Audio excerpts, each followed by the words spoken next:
Hello every one, ഇന്നൊരു vegetable ബിരിയാണിയുടെ recipe ആയിട്ടാണ് വന്നിരിക്കുന്നത്. വളരെ എളുപ്പത്തിൽ എങ്ങനെയാണ് വെജിറ്റബിൾ ബിരിയാണി തയ്യാറാക്കിയെടുക്കുന്നതെന്ന് നമുക്ക് നോക്കാം. ഞാനിവിടെ ഒരു ബിരിയാണി പോട്ടിലോട്ട് ഏകദേശം 3 ടേബിൾ സ്പൂൺ ഓയിൽ ഒഴിച്ചു കൊടുക്കുന്നുണ്ട്. ഇനി ഇതിലേക്ക് 1/2 ടീസ്പൂൺ നെയ്യ് കൂടെ ചേർത്ത് കൊടുക്കാം. 2 സവാള അരിഞ്ഞത്, 1.5 തക്കാളി അരിഞ്ഞത് ഇവ ചേർത്തതിന് ശേഷം നമുക്ക് നന്നായിട്ടൊന്ന് വഴറ്റിയെടുക്കാം. ഏകദേശം കളറൊക്കെ ഒന്ന് ചേഞ്ച് ആയിട്ടുണ്ട്. ഇനി ഇതിലേക്ക് പച്ചമുളക് ചതച്ചത്, ഇഞ്ചി ചതച്ചത്, വെളുത്തുള്ളി ചതച്ചതൊക്കെ ചേർത്ത് കൊടുക്കാം.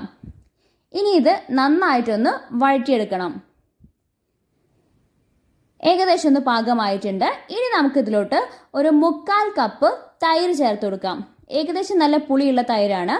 തൈര് ചേർത്തതിന് ശേഷം നമുക്ക് ആവശ്യമായിട്ട് വരുന്ന പൊടികൾ കൂടെ ചേർത്ത് കൊടുക്കാം. 1/4 ടീസ്പൂൺ മഞ്ഞൾപ്പൊടി, 1/2 ടീസ്പൂൺ മല്ലിപ്പൊടി, 1/2 ടീസ്പൂൺ മുളക് പൊടി, 1/2 ടീസ്പൂൺ ഉപ്പ്. ഇവയെല്ലാം ചേർത്തതിന് ശേഷം നന്നായിട്ടൊന്ന് മിക്സ് ചെയ്തെടുക്കാം. മസാലയൊക്കെ ഏകദേശം പാകമായിട്ടുണ്ട്. ഇനി ഇതിലേക്ക് നമുക്ക് ഒരു 1/4 ടീസ്പൂൺ സാംജീരകം കൂടെ ചേർത്ത് കൊടുക്കാം. ഈ സമയം ഇതിൽ ഉപ്പ് പാകത്തിനുണ്ടോ എന്ന് ചെക്ക് ചെയ്യാം. ഇനി നമുക്ക് വെജിറ്റബിൾസ് ആഡ് ചെയ്യാം. കിഴങ്ങ് അരിഞ്ഞത്, carrot, beans, cauliflower, green peas. ഞാനിത് ഏകദേശം ഒരു 5 മണിക്കൂർ വെള്ളത്തിൽ കുതിർത്തതിന് ശേഷമാണ് ചേർക്കുന്നത്. സോയാബീൻ ഇവയെല്ലാം ചേർത്തതിന് ശേഷം നമുക്കിത് നന്നായിട്ടൊന്ന് മിക്സ് ചെയ്തെടുക്കാം. വെജിറ്റബിൾസിലൊക്കെ ഏകദേശം മസാലയൊക്കെ പിടിക്കുന്നത് വരെ മിക്സ് ചെയ്തെടുക്കാം.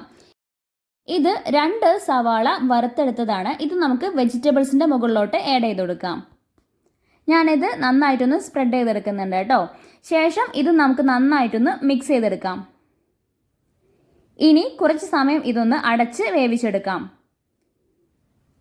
ഇനി ഒന്ന് തുറന്നു നോക്കാം കേട്ടോ. ഏകദേശം ഒന്ന് തിളയൊക്കെ വന്നിട്ടുണ്ട്. ഇനി ഇതിന് മുകളിലായിട്ട് ഒരു 1/2 ടീസ്പൂണ് ബിരിയാണി മസാല കൂടെ ചേർത്ത് കൊടുത്തതിന് ശേഷം നന്നായിട്ടൊന്ന് മിക്സ് ചെയ്തെടുക്കാം. ഈ സമയം ഉപ്പ് പാകത്തിനുണ്ടോ എന്ന് ചെക്ക് ചെയ്യുകയും ചെയ്യാം. അപ്പോൾ തിളയൊക്കെ നന്നായിട്ട് വന്നിട്ടുണ്ട്. ഇനി ഇതിന് മുകളിലായിട്ട് നമുക്ക് കുറച്ച് മല്ലിയില അരിഞ്ഞത് കൂടെ ചേർത്ത് കൊടുക്കാം. പുതിന ഇല അരിഞ്ഞത് കൂടെ ചേർത്ത് കൊടുക്കാം. ആവശ്യത്തിന് കരിവേപ്പില കൂടെ നമുക്ക് ചേർത്ത് കൊടുക്കാം. ഇവയെല്ലാം ചേർത്തതിന് ശേഷം നന്നായിട്ടൊന്ന് ഇളക്കി യോജിപ്പിച്ചു കൊടുക്കാം. ഇനി ഒരു മീഡിയം ഫ്ലെയിമിലോട്ടിട്ട് നമുക്കിതൊന്ന് വേവിച്ചെടുക്കാം. ഇനി നമുക്കിതിലോട്ടുള്ള റൈസ് തയ്യാറാക്കിയെടുക്കാം. അതിനായിട്ട് ഒരു പാത്രത്തിലോട്ട് കുറച്ച് ഓയിൽ നമുക്ക് ഒഴിച്ചു കൊടുക്കാം. ഇതിലേക്ക് ഒരു 1/2 ടീസ്പൂണ് നെയ്യ് കൂടെ നമുക്ക് ചേർത്ത് കൊടുക്കാം. ഇതിലേക്ക് ഇനി ഒരു 5 6 ഏലക്കായ ചതച്ചത് കൂടെ ചേർത്ത് കൊടുക്കാം. 3 കഷ്ണം പട്ട, കറാമ്പൂ, പെരുംജീരകം, തക്കോലം ഇവയെല്ലാം ചേർത്തതിന് ശേഷം നമുക്കിതൊരു ഗോൾഡൻ കളർ ആകുന്നത് വരെ ഒന്ന് മൂപ്പിച്ചെടുക്കാം. ഏകദേശം ഒന്ന് പാകമായിട്ടുണ്ട്. ഇനി നമുക്കിതിലോട്ടുള്ള വെള്ളം ചേർത്ത് കൊടുക്കാം. ഞാനിവിടെ 3 കപ്പ് റൈസാണ് എടുത്തിരിക്കുന്നത്. 3 കപ്പ് റൈസിന് 4.5 കപ്പ് വെള്ളം എന്ന രീതിയിലാണ് വേവിച്ചെടുക്കുന്നത്. അപ്പോൾ 4.5 കപ്പ് വെള്ളം ഞാൻ ഒഴിച്ചു കൊടുത്തിട്ടുണ്ട്. ഇനി ഇതിലേക്ക് നമുക്ക് ഒരു ചെറുനാരങ്ങ നീര് കൂടെ ചേർത്ത് കൊടുക്കാം. ഇതിലേക്ക് ആവശ്യത്തിന് ഉപ്പും കൂടെ ചേർത്ത് കൊടുക്കാം. തിളയൊക്കെ നന്നായിട്ട് വന്നിട്ടുണ്ട് കേട്ടോ. ഇനി നമുക്ക് ഇതിലോട്ട് റൈസ് ചേർത്ത് കൊടുക്കാം.